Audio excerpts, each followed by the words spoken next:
Semoga yang subscribe diberikan rezeki melimpah dari jalan tak terduga. Dan yang like komen, dimudahkan jalannya menuju surga di hari akhir nanti. Siapa yang tak mendengar nama Qorun? Dia adalah seorang sosok kaya raya di zaman Nabi Musa yang namanya melegenda hingga sekarang.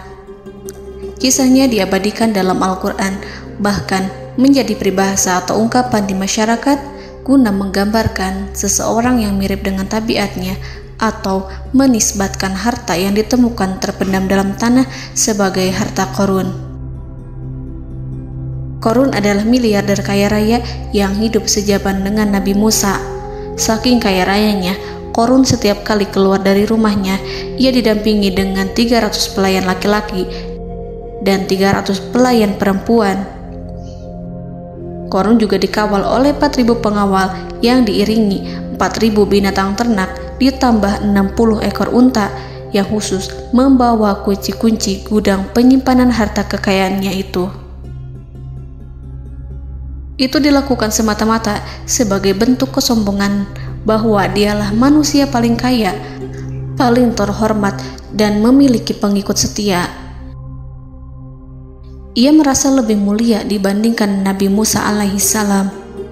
Orang-orang tentu saja akan penasaran seberapa banyak harta kekayaan Qorun jika pengawal dan pembawa kunci gudang kekayaannya sebanyak itu.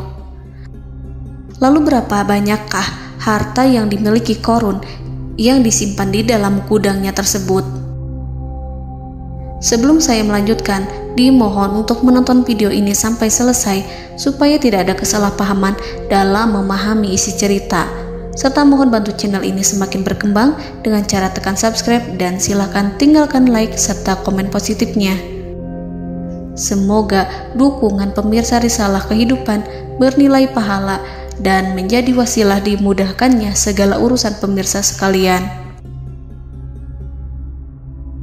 Pemirsa Risalah Kehidupan, di zaman sekarang banyak orang yang mengistilahkan rezeki yang tak terduga dengan istilah harta Qorun.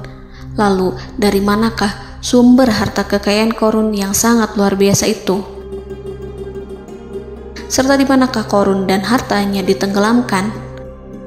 Siapakah Qorun dan bagaimana kisahnya dengan Nabi Musa?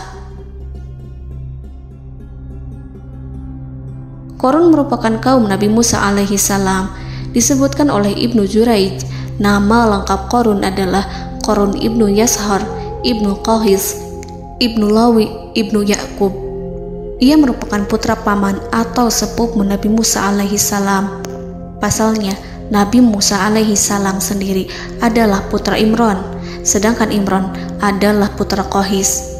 Dengan kata lain, Qorun masih satu kakek dengan Nabi Musa alaihissalam, yakni kakek Qahis. Ia adalah umat Nabi Musa yang taat. Tidak hanya memiliki banyak harta, Qorun juga termasuk orang yang cerdas dan berilmu. Ia menguasai ilmu duniawi dan ilmu ukhrawi, dan tercatat bahwa Qorun adalah ahli di bidang kimia. Dirinya tercatat sebagai ahli kitab Taurat setelah Nabi Musa. Kepandaian Qorun dalam ilmu agama membuat dirinya sering disebut dengan ilmu nawir, atau orang yang memberi cahaya dan penerangan. Suaranya terkenal merdu dalam membaca kitab Taurat. Selain itu, Qorun juga lihai dalam berbisnis. Ia mengetahui trik investasi yang menguntungkan, serta jalur perdagangan internasional yang strategis di zamannya. Kekayaan Qorun begitu banyak, sebagaimana tercatat dalam surat Al-Qasas ayat 76. Sesungguhnya Qorun termasuk kaum Musa, tetapi dia berlaku aniaya terhadap mereka. Kami menganugerahkan kepadanya perbendaharaan harta yang kunci-kuncinya sungguh berat dipikul oleh sejumlah orang-orang yang kuat. Dalam riwayat Kaisamah disebutkan, kunci gudang kekayaan Qorun dibutuhkan 60 bigol atau sejenis kuda kecil. Ukuran kuncinya sebesar jari, bahannya terbuat dari kulit, dan setiap kunci digunakan untuk satu gudang. Maka keluarlah Qorun kepada kaumnya dalam kemegahannya. Para ulama tafsir menjelaskan Qarun keluar dengan mewah diiringi dengan 300 gadis berbaju merah dan 4.000 kendaraan kuda. Tak heran, iring-iringan Qarun itu mengundang decak kagum mereka yang gandrung terhadap harta kekayaan. Sebagaimana yang terekam dalam ayat Al-Quran, moga-moga kiranya kita mempunyai seperti apa yang telah diberikan kepada Qarun. Sesungguhnya ia benar-benar mempunyai keberuntungan yang besar. Quran Surat Al-Qasas ayat 79. Namun tak sedikit kaumnya yang mengingatkan. Ingatlah ketika kaumnya berkata kepadanya, janganlah engkau terlalu bangga, sesungguhnya Allah tidak menyukai orang-orang yang terlalu membanggakan diri atau farihin. Ulama menafsirkan istilah farihin di sana juga berarti takabur, zolim, berbuat kerusakan, arogan, dan tak mau bersyukur terhadap nikmat. Qarun dikisahkan memiliki ribuan kuda yang berisikan emas dan perak. Bila keluar rumah, Qarun selalu berpakaian mewah dan dikawal 600 pelayan dan diiringi 4.000 ekor kuda serta 60 ekor unta yang membawa kunci-kunci gudang kekayaannya. Namun, sayangnya Qarun kemudian membangkang pada Nabi Musa dan menjadi pengikut setia Fir'aun. Mengenai dari mana asal-usul kekayaan Qarun, ada beberapa riwayat yang memberitahukan tentang asal-usul kekayaan Qarun. Sumber pertama menyebutkan bahwa jauh sebelum memiliki kekayaan, Qarun hanyalah seorang lelaki miskin yang tidak mampu menafkahi keluarganya. Anaknya sangat banyak. Lalu suatu ketika Qarun datang kepada Nabi Musa. Ia meminta Nabi Musa alaihi salam untuk mendoakannya agar Allah memberikan harta benda yang banyak. Qarun juga meminta Nabi Musa mengajarinya ilmu kimia dan ilmu-ilmu kehidupan lainnya. Qarun dikenal sebagai orang yang soleh dan mengikuti ajaran Ibrahim dengan baik, sehingga tanpa pikir panjang, Nabi Musa alaihi salam menyetujui permintaannya. Allah Subhanahu wa ta'ala mengabulkan doa Nabi Musa. Qarun diberikan kecerdasan luar biasa dan menguasai ilmu yang telah diajarkan kepadanya. Qarun menguasai teori dan praktik pembuatan emas permata dan beragam perhiasan mewah lainnya. Ia juga pakar dalam ilmu arsitektur, rancangan bangunan, penataan kota, dan lain sebagainya. Tidak lama setelah itu, hidupnya berubah. Qarun pun hidup dengan bergelimbang harta. Ribuan gudang yang dimilikinya penuh dengan emas dan perak. Namun, sayangnya, keberuntungan yang didapatkannya membuatnya gelap mata. Qarun mulai hidup dengan penuh pamer, keangkuhan, dan penuh kesombongan. Kekayaan yang diberikan Allah Subhanahu wa ta'ala membuatnya lupa dengan Sang Maha Pemberi. Qarun merasa lebih terhormat dan mulia dibandingkan Nabi Musa. Ia pun akhirnya membelot dan durhaka pada Musa. Ia mengingkari janji-janjinya dulu dan beralih menjadi pengikut Fir'aun yang setia.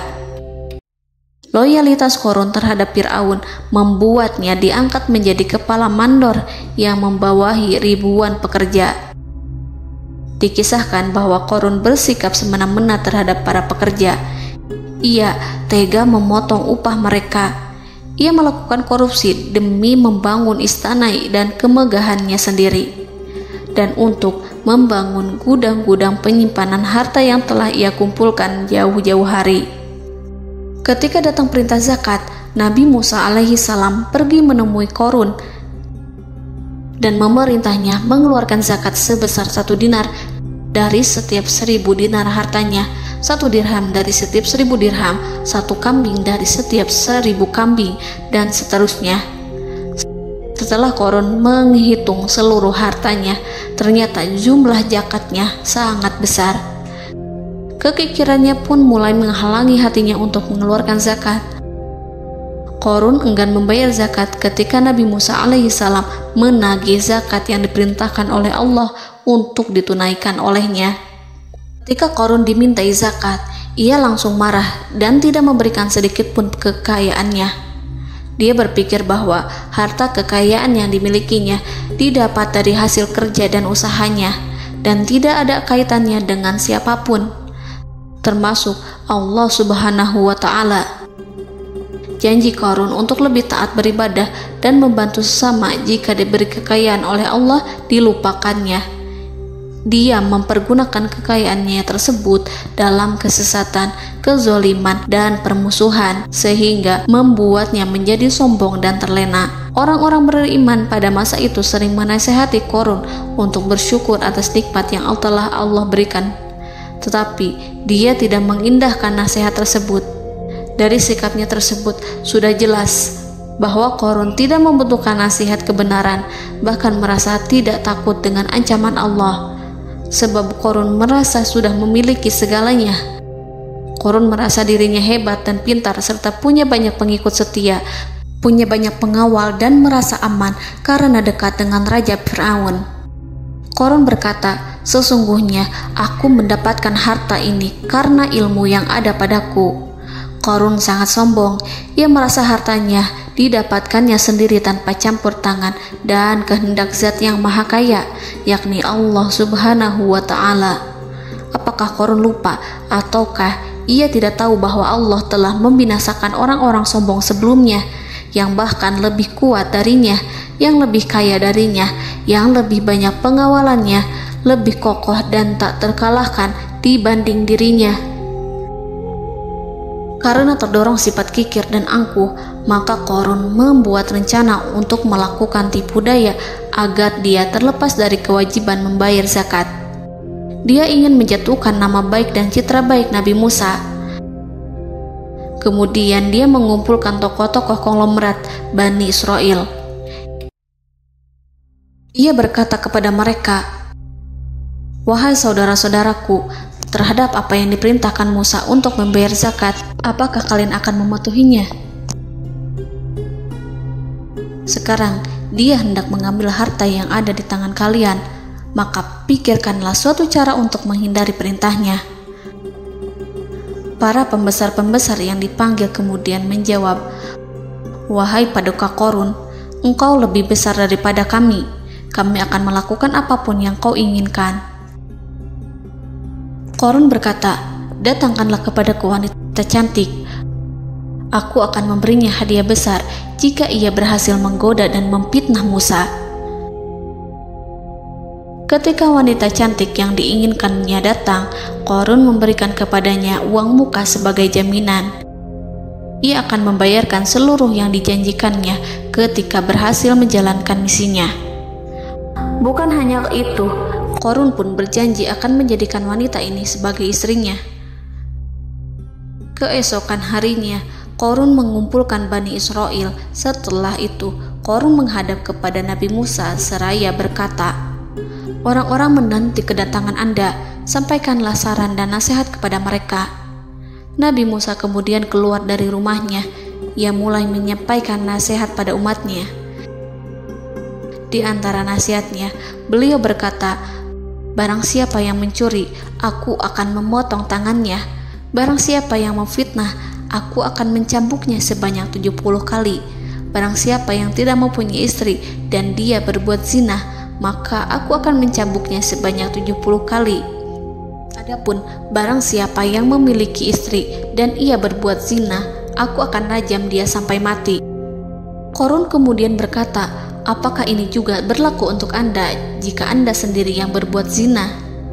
Apakah Anda akan menerima hukumannya?" Kemudian Nabi Musa menjawab, "Ya, meskipun saya sendiri yang melakukannya." Maka kemudian Qarun memanggil wanita yang telah dibayarnya. Wanita itu berdiri di depan Nabi Musa dan Bani Israel yang telah berkumpul, mengaku sedang hamil karena berhubungan badan dengan Nabi Musa. Maka marahlah Nabi Musa atas fitnah kejam yang diarahkan kepadanya. Kemudian Nabi Musa melakukan sholat 2 rakaat, lalu mendatangi wanita itu dan menyumpahnya agar mengatakan siapa yang menyuruhnya. Wanita itu menjadi ketakutan. Ia bergemetar di depan Nabi Musa dan mengaku bahwa yang menyuruhnya adalah Qarun. Lalu wanita itu bertaubat dan meminta maaf kepada Nabi Musa. Seketika Nabi Musa bersujud seraya berdoa kepada Allah agar menimpakan azab kepada Qarun. Allah memberi wahyu kepada Musa bahwa bumi telah dijadikan tunduk kepada perintah Nabi Musa. Kemudian Nabi Musa berkata kepada bumi, "Wahai bumi, telanlah Qarun beserta kekayaannya, habiskanlah semua." Kala itu Allah menurunkan wahyu kepada Musa alaihissalam untuk memerintah bumi apapun yang diinginkannya. Begitu Nabi Musa alaihissalam datang dengan wajah sangat marah, barulah Qarun merajuk, "Wahai Musa, sayangilah aku." Sementara Nabi Musa alaihissalam tak bergeming.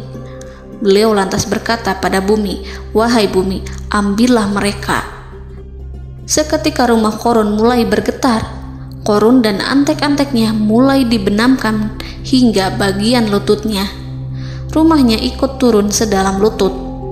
Qarun kembali merajuk, "Sayangilah aku Musa." Rumahnya kembali berguncang. Kini Qarun dan kawan-kawannya kembali terbenam hingga pusar. Demikian pula rumahnya. Qarun terus merajuk, "Wahai Musa, sayangilah aku." Sementara Nabi Musa alaihissalam kembali meminta bumi, "Wahai bumi, ambillah mereka." Rumah Qarun berguncang lagi, sementara Qarun dan kawan-kawannya terus terbenam hingga bagian tenggorokannya. Demikian pula rumahnya. Qarun lagi-lagi menjerit, "Wahai Musa, sayangilah aku." Namun Nabi Musa alaihissalam tak bergeming. Beliau terus meminta bumi menelannya hingga akhirnya Qarun dan kawan-kawannya hilang seluruhnya ditelan bumi. Tak lama setelah itu Allah berkata, "Wahai Musa, apa yang membuatmu bersikap demikian? Padahal demi kemuliaanku, andai dia Qarun berdoa kepadaku, niscaya aku akan rahmati. Maka kami benamkan dia beserta rumahnya ke dalam bumi, maka tidak ada baginya satu golongan pun yang akan menolongnya selain Allah, dan dia tidak termasuk orang-orang yang dapat membela diri." Quran Surat Al-Qasas ayat 81. Lalu di manakah lokasi ditenggelamkannya Qarun beserta harta bendanya? Konon berdasarkan kepercayaan beberapa masyarakat setempat, Qarun ditenggelamkan di sekitar sungai atau danau Moris yang terkenal di kota Payom, negara Mesir. Qarun konon mendirikan istana dan di tempat itu pula ia ditenggelamkan. Dahulu, Qarun berkeinginan membangun sebuah istana, namun tidak diizinkan oleh Fir'aun jika istana itu dibangun di samping istana Fir'aun. Terlebih, Qarun juga tidak ingin membangun istana di tengah pemukiman Bani Israel yang terletak di tanah Jasan. Fir'aun pun memberikan tanah di wilayah Fayom. Kemudian di tepi sungai Payom inilah Qarun membangun istananya yang megah, dan di dalamnya ia membangun Al-Khunuj, gudang penyimpanan harta berisi emas dan perak. Salah satu bukti arkeologis yang dapat dijumpai di lokasi tersebut adalah runtuhan bangunan yang diduga sebagai tempat tinggal Qarun yang berjarak sekitar 2 km dari Danau Qarun. Menurut beberapa sumber, bangunan yang masih berdiri kokoh tersebut adalah benteng yang dibangun oleh Qarun. Namun ada juga yang mengatakan bahwa bangunan tersebut adalah tempat tinggalnya. Wallahu a'lam. Semoga kita semua dijadikan orang yang Allah mampukan menjadi orang kaya namun tidak seperti Qarun,